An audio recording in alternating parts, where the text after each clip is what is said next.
Welcome to Pax Britannica. Season 2, Episode 41, The Feigned Mask of Friendship.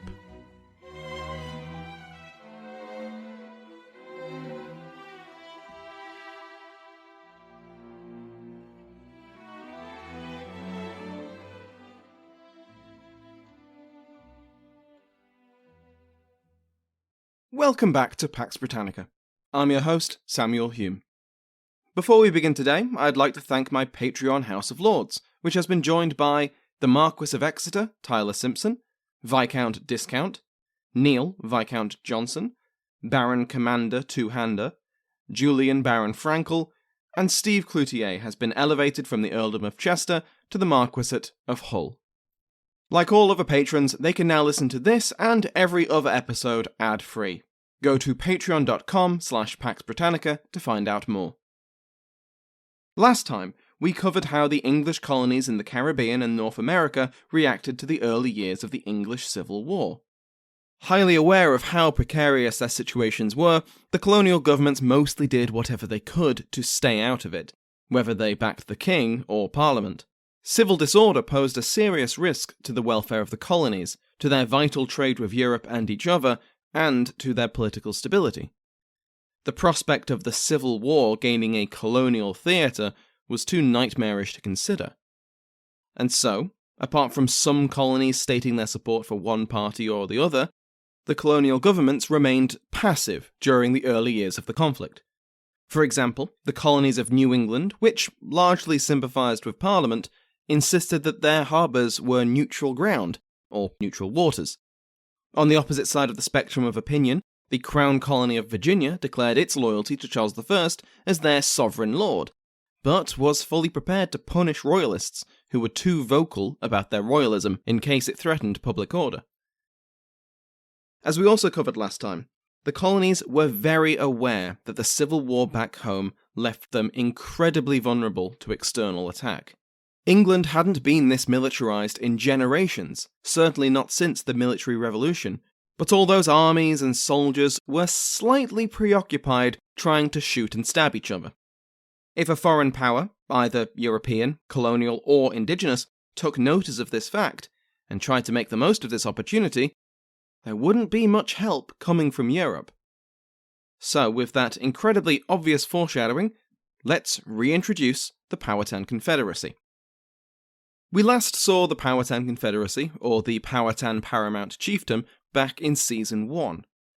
The relationship between the new colony of Virginia and the Powhatan had never been fantastic. The First Anglo-Powhatan War shows that. But after a peace was agreed, confirmed with the famous marriage between John Rolfe and Pocahontas, relations began to improve.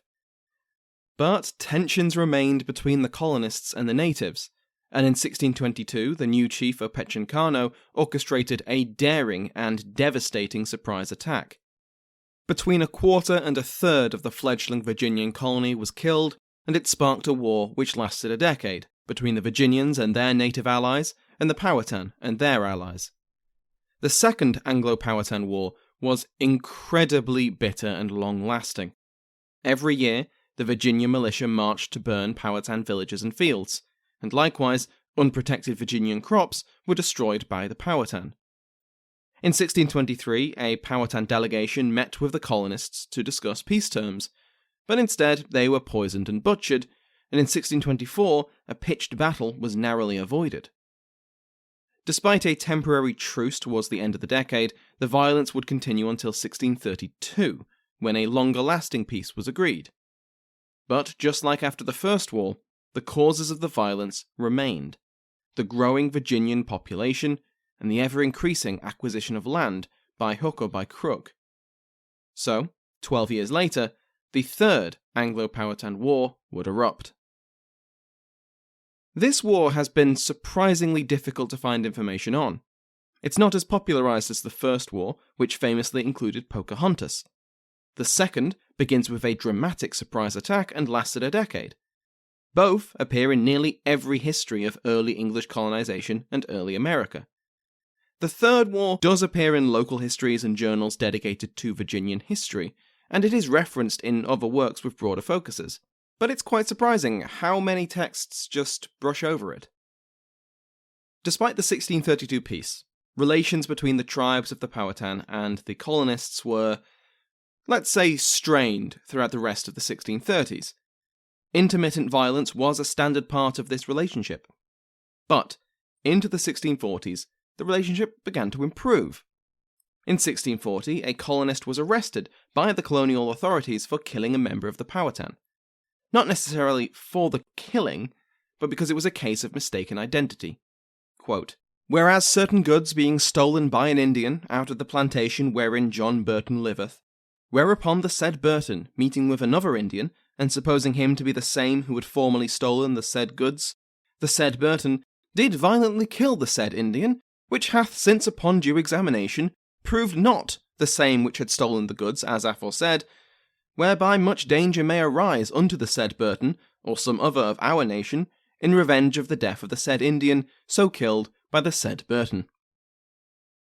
That's a lot of saids and whereupons in there, welcome to early modern court records, but the takeaway is that the Englishman Burton killed an Indian because he believed he was the same man who had robbed him, but because he wasn't, his murder was unjustified and might cause a problem for the colony if the Powhatan decided to respond. However, Opechancanough had one of his subordinates request mercy for Burton. Quote, "Some of his great men interceded to the board on the said Burton's behalf, and have certified that they are satisfied." Now, with the benefit of hindsight, some scholars suspect that this was all part of Opechancanoug's plan, that this was all an act designed to get Virginia to lower its guard. Because if it was, it worked. For the next few years, relations improved, trade increased, and by 1644, members of the Powhatan Confederacy were mingling with the fringe settlements of the growing colony. And in April of that year, they suddenly drew weapons and attacked. Opechancanoug's surprise assault claimed up to 500 lives, even more than in 1622. But 20 years of immigration and population growth meant that in terms of the loss to the overall colony, the attack only killed about 8%, far lower than the quarter to a third killed in 1622, and it left plenty of colonists to respond. Let's talk about timing and motivation here. By this point, Opechancanough was over 100 and frail and had to be carried. Perhaps he wanted to see his people secure before old age took him, and he knew that without drastic action, the colony was just going to keep growing and spreading. He still maintained a firm enough grip over the constituent tribes of the Confederacy that such a move was possible. Perhaps his successor would not have that authority, and without united action, the tribes would be divided and conquered. There had also been a generation of young men who grew up since 1622, and they were perhaps eager to prove themselves in battle. Perhaps, as contemporaries certainly believed, Opechancanough knew full well that the Virginians' homeland across the sea was distracted, and wasn't in a position to help. Writing 5 years after the fact, John Ferrer describes how, quote, "that some of them confessed that their great king, Opechancanough, was by some English informed that all was under the sword in England, in their native country, and such divisions in our land, that now was his time, or never, to root out all the English. For those that they could not surprise and kill under the feigned mask of friendship and feasting, and the rest would be by wants, and having no supplies from their own country, which could not help them, be suddenly consumed and famished." End quote. The question of how Opechancanough had learnt of the English Civil War was a topic of heated debate. As we covered last time, Virginia leaned royalist, but mostly tried to keep the peace between its citizens. After the 1644 attack and the end of the war in 1646, royalists pointed the finger firmly at those parliamentarians in their midst, especially those angered at Governor William Berkeley's driving out of ministers from New England. These ministers had been invited by the Puritan minority in Virginia, who were tolerated by the colonial authorities who didn't want to rock the boat. Their eccentricities were one thing, but inviting Puritan ministers from another colony was a challenge to the conformity of the church. They were promptly ejected on the orders of the governor. Berkeley went further, forfeiting from any minister who refused to use the Book of Common Prayer the right to collect tithes. As Pestana puts it, quote, "The Virginia policy was subtler than driving New England men out of its pulpits. It located the responsibility for enforcement with the individual tithe payer, who could support a Puritan minister by continuing to pay, but cleverly exploited any lay anti-clericalism by granting the less ardent a legal way to stop paying tithes in certain instances. In many communities, the Book of Common Prayer was cherished, so punishing a clergyman who neglected it was an easy way to win widespread support for the enforcement of conformity." End quote. Anyway, this is all to say that Virginia was not a tranquil society without any political and religious divisions. Berkeley's administration was just trying to keep a lid on it. But when the Powhatan attacked, rumours began to fly.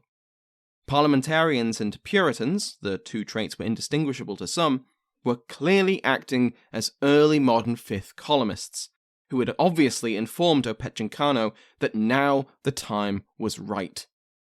Former Governor of Virginia Sir Francis Wyatt was a notable target of these accusations, which is interesting.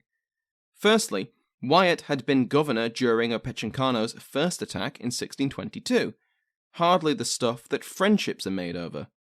Secondly, Wyatt had been back in Virginia a few years before, serving as governor once again until 1641, when he was replaced by Berkeley. Thirdly, Wyatt was back in England when Opechancanough launched his attack, and he had been since shortly after leaving office. Fourthly, Wyatt was dying when the Powhatan attacked, and he was buried in August that year. Suspecting that Wyatt was in any way involved just illustrates how wild the rumours were, but there were plenty of ordinary parliamentarians and Puritans who were suspected of informing on the colony. These rumours, especially regarding Wyatt, were baseless and unnecessary. Opechancanough didn't need a dedicated fifth column in Virginia to tell him news from afar. The Virginians and the Powhatan were trading, they were speaking, and something like civil war is not something that could really be kept under wraps. For those accused of being traitors, a different perspective on events shines through the sources. The attack by the Powhatan was divine retribution for the expulsion of God's true servants. When Berkeley had forced the New England ministers out of the colony and pressured the settlers to conform to the established church, the good Lord sent Opechancanough to smite them. According to a London-based press, at least one Puritan family in Virginia read a divine warning in, of all things, blood droplets in water. The family, as the truly godly, correctly interpreted this and fortified their house, saving them from the Powhatan, much in the same way that the Israelites warded off the angel of death in the Bible. Obviously, it's easy to imagine that a press based in London might have embellished some or all of this story. But the idea that the attack was divinely ordained was believed wholeheartedly by many contemporaries. One Virginian, Thomas Harrison, had been the chaplain of Berkeley, and a full-throated conformist. But, after witnessing the violence meted out against the colony, he appears to have fully accepted the belief that the attack was divine justice, and expressed this opinion.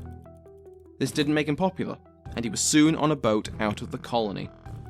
Harrison would end up serving Oliver Cromwell as his chaplain in the near future. Again, to quote Pestana, Royalist Anglicans alleged conspiracy and treachery on the part of their foes, while their opponents were on this occasion more interested in the providential meaning of events. Warring, explanatory models, as well as competing interpretations of the Lord's message, were increasingly common as religious differences polarized.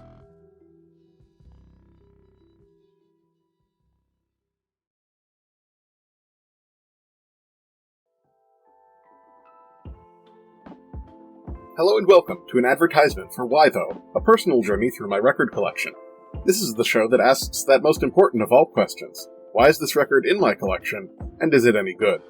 My name is Benjamin Jacobs, the confused owner of the records and host of the show. The show exists because I inherited at least 3 record collections, some from random strangers, and I decided to launch a project to listen to every one of my records. Thank you for listening to my advertisement, and I hope you find the answers you seek in your record collection.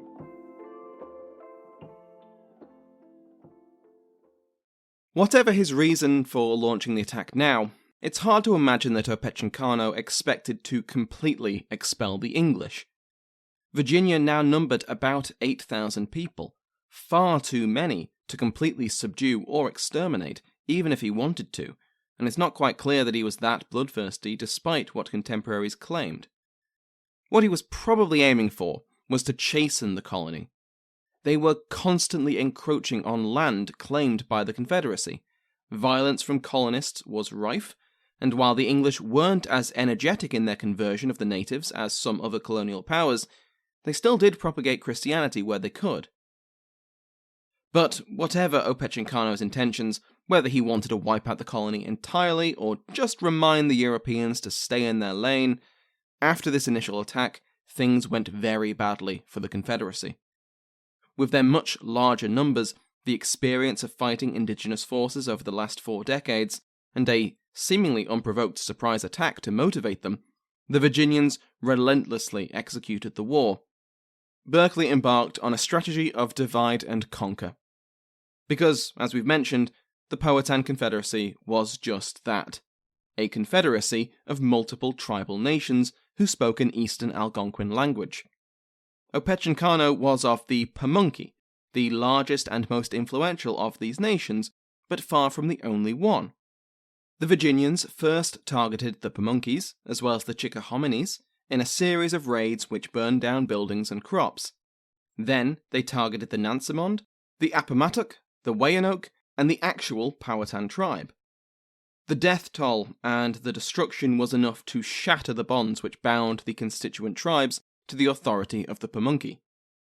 The Weyanokes were the first to decide it was better to leave the James River region entirely to risk Opechancanoug's displeasure than to continue facing English reprisals. They moved south into modern North Carolina, making a deal with the resident nation there, the Tuscaroras, to allow them to settle. Opechancanough was indeed displeased. The Weyanokes were one of the first nations of the Confederacy, a central pillar of the paramount chiefdom his brother had forged in the 16th century. To let them leave, without a response, would spell the death knell of the Confederacy, whether they won the war against Virginia or not. So, Opechancanough sent 80 men to find them and bring them back into the fold, by force if necessary. But the Weyanokes were not coming back, and they expected their former leader to take this approach, and they were ready. Most of Opechancanoug's force was killed, and the Weyanokes moved on again, this time to land on the west bank of the Chowan River.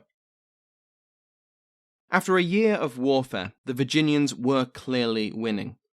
Opechancanoug's confederacy was splintering, and Virginia's leaders met to discuss how to proceed. It appears that their priority was no longer just to survive the Powhatan attack. They'd done that. Reprisals had already been carried out. Now they were looking to the future. The Weyanokes were not out of danger yet, because they had made the mistake of moving into lands which Virginia had been eyeing up for years. If they re-established themselves there, and made alliances with the Carolina Algonquins, they might become a threat to Virginia and future expansion. An expedition to destroy them would not only clear this obstacle, but stake Virginia's claim to this territory among the other indigenous peoples. Scouts were sent south to find out exactly where the Weyanokes were and to establish ties with their new neighbours. They found the Weyanoke across the Chowan River, and made contact with the Chowanoaks and the Yopims, who were not pleased by the arrival of the Weyanokes and welcomed a Virginian attack on them. An amphibious assault was planned. 8 riverboats were hired and made ready for transporting troops. About 80 troops were raised, mostly conscripted, and the expedition departed Jamestown harbour early in 1645. They sailed 200 miles south down the coast, passing into Albemarle Sound and past Roanoke Island. It probably took between 10 days and 2 weeks to make the journey, with one of the boats being lost en route. The Virginians made camp and met with the other indigenous tribes here, before sailing on to the Weyanoke settlement. Here, they engaged these former members of the Powhatan Confederacy, and while details are, like so much of this war, hard to find, it appears that the Virginians defeated the Weyanoke and forced them away. They were able to bury their one fatality on the site, for example. Unless they drastically altered from their ordinary approach, the Virginians would have burnt the buildings and the crops before sailing back the way they came. One fatality, one wounded soldier, one snake-bitten soldier, a lost ship, but otherwise a success. They returned to Virginia, and both the wounded men were treated. Back in Virginia, the war had continued much as it had been.